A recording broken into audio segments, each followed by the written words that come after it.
Hitler convinced the German people that if only there were no Jews, all our troubles would be over. The Holocaust happened and they lost the war because they had killed off their best scientists and given power to a total madman. The Prohibitionists said, if only alcohol was illegal, most of our troubles would be over. The Prohibition Amendment was passed and alcohol abuse went up by 600%, and the black market and organized crime made millions because human nature is to rebel, and the human mind will naturally want a quick rush. The Republicans say if only government would stay out of our lives, then the big corporations take everything and cause a terrible financial crash. The Democrats say if only the government could do more, then the government becomes full of bloated, money-wasting, and inefficient programs. A poor family says, if only we win the lottery. They do, and years later they are miserable, broke, or friendless as they are hiding from people who just want to get money from them. There are two types of if-onlys.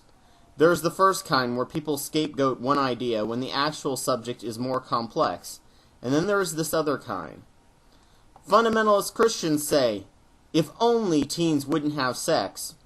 So they teach abstinence only, and pregnancy and STD rates skyrocket. Fundies also say, if only there was no abortion.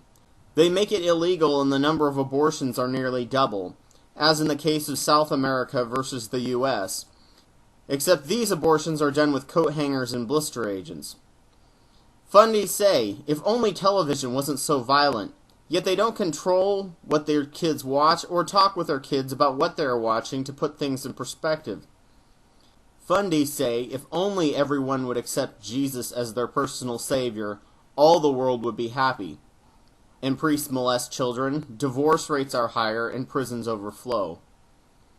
Fundies say, if only everyone would accept Jesus as their personal savior, all the world would be happy. So they shun people who don't believe as they do, making these people lonely, angry, and have zero interest in even listening about Jesus. The second type of if only is one that by nature can never happen, and yet people are deluded that it can, so they act as if it can work, causing harm and damage wherever they go.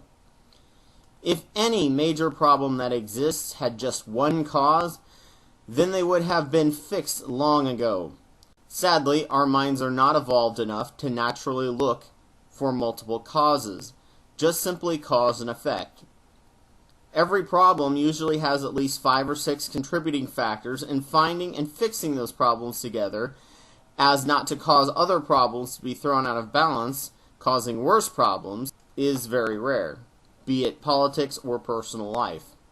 Anytime someone gives you a simple solution to a complex problem, be very wary. Your common sense will want to believe it, but the majority of time there are many other factors that they are not discussing. Life is not an exact science. It is more like meteorology and environmental science, where there are tons of different variables and factors that can rise up, throwing all predictions off base. Sadly, we want to treat society and politics as if it is a science that does not involve the variability and complexity of people. If only people would think, study, learn, and be aware of themselves, life would be so much better. Yet I'm fully aware that that is not something that will occur easily, or will occur anytime soon. I hope I added a little to that with this video.